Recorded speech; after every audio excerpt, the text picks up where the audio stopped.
Hidden Object Guru here with a look at some of the games I've sampled recently. As always, these are going to be rated out of 10 based on how interested I am in playing more of them. First off, we have Cave Digger 2, Dig Harder.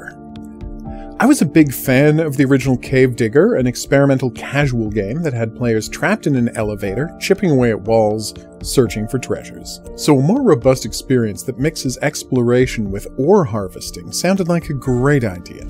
The result, which is currently in early access on the Quest 2, does not disappoint. There's monsters to shoot, treasure to pry loose, puzzles to solve, and a home to purchase and upgrade. At first I had some performance problems with the game. The graphics stuttered and my virtual hands jumped around. But after the tutorial was complete, everything smoothed out and I was able to keep going for another hour without incident. There's room for improvement here. There's an awkwardness to using the pickaxes at the moment. It fit in my hand at a strange angle, and I couldn't find any way to adjust it. It was also oddly difficult to find the right way to hit rocks to break them apart. So while the game isn't perfectly polished just yet, it's very promising, and I'm interested to see where it goes from here. 7 out of 10. Terminus.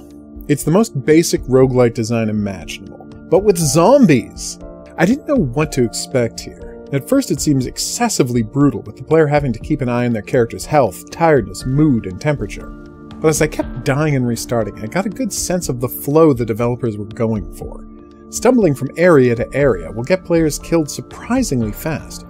Every building is enough of a distance from the next that players have to schedule rests every few screens to avoid getting overwhelmed by slow but implacable zombies.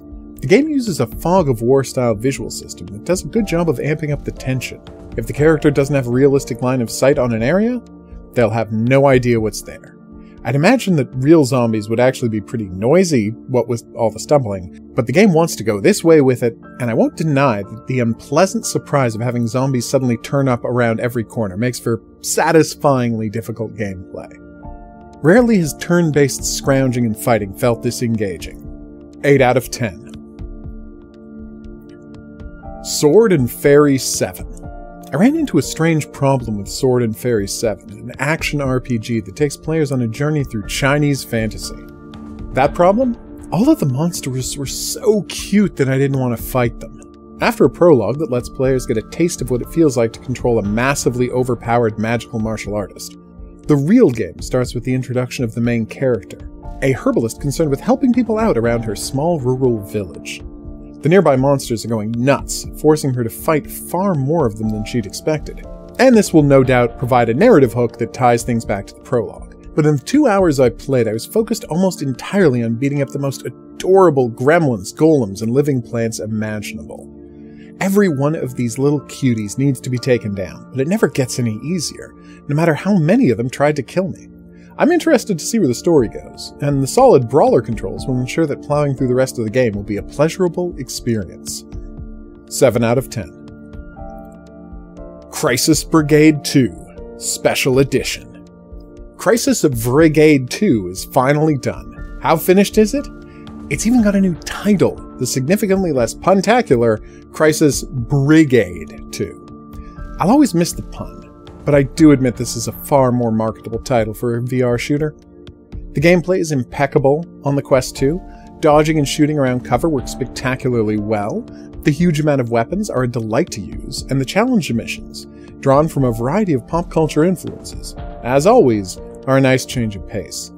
One warning though, if you don't have good knees, you're only going to be able to play using the shield, as ducking behind cover is the only way to survive the onslaught of gun-toting goons that the game throws at you. This is stationary shooting at its finest, and yes, of course it gets an I beat it out of 10. Garbage. I'm not quite sure what to think about this homeless fist-fighting based RPG. Is this an attempt to look at a disadvantaged population from a new angle, or is it simple exploitation? From what I played, the game focuses heavily on the boxing. The first thing players have to do is build training equipment in the vacant lot they've turned into an ersatz living space, and portraying the world as violently hostile to the very existence of the main character. I can't say too much for the combat though, as it's largely automated. Players train and prepare their character as much as possible, and then watch them flail around until they or their opponent falls over. It's not engaging at the moment, although hopefully that will change as new skills and characters are unlocked. I'm honestly interested to play further into this game to see if it manages to attempt a thoroughly sensitive portrayal of the unhoused, the way Yakuza 7 did, but I'm only so interested. 5 out of 10. Aviano. On the surface, this is just a chill hang-gliding experience, with the player catching wind currents and scouring the landscape for rings to fly through. It's every bit as calming as one might hope, unless, of course, the player attempts to play the story mode. Yes, that's right, a hang-gliding simulator with a story mode. And it's not about, like, the professional hang-gliding circuit or anything as simple as that. No. Aviano's story revolves around the main character following a series of mysterious signals that lead them to a portal to another dimension. I was charmed by the audacity of this mode. After all, if you're going to put a story in a hang-gliding game, why hold back?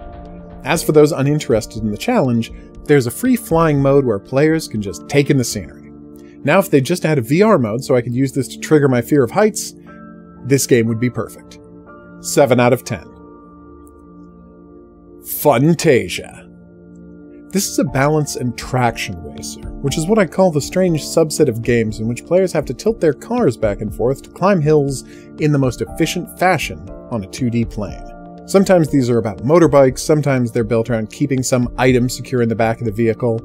This one features trucks that are cleaning up the air as they drive, which is kind of a beautiful fantasy. This game suffers from something that plagues the genre, forcing the player to restart way too many times. The concept is easy to understand. Players race on an incredibly tight timeline, and it's literally impossible to beat a level the first time. This creates a gameplay loop of race through the level collecting currency, die, upgrade the truck, try again. My problem is that each new map features a new truck with new currency. So rather than letting the player get a head start after beating the first level, or go back to an easier level to grind for space bucks, they're plopped back at 0 with each new truck they unlock. It's an old trick designed to pad out playtime, and I've run out of patience for it. Which is a pity, because Funtasia has an interesting plot, creepily adorable graphics, and, in a rare move for the genre, boss fights. If this respected the player's time a little more, I'd be way more interested in finishing it. 4 out of 10. Astral Flux. Hostile world, roguelike gameplay, spaceships built out of DeLoreans. What's not to love? At first the game seems overly simple, like Cave Story but without the multiple weapon types. It's just a matter of moving through a randomized maze, killing a boss, and getting back out alive before your oxygen runs out. This quickly gets challenging as the mazes frequently feature dead ends, and the number of oxygen pickups within each individual level is entirely down to luck, so runs can end frustratingly abruptly. Likewise, the player doesn't seem to have any meaningful amount of invincibility time after being hit, so God help you if you wander into a poison cloud. Still, it's a compelling loop, and one of the easier action roguelites to jump into for a few minutes of fun. Although, I may be overly charmed by the fact that in a Spelunky-style move, the game lets players create shortcuts through the level by carrying around barrels full of explosives and detonating them. 8 out of 10.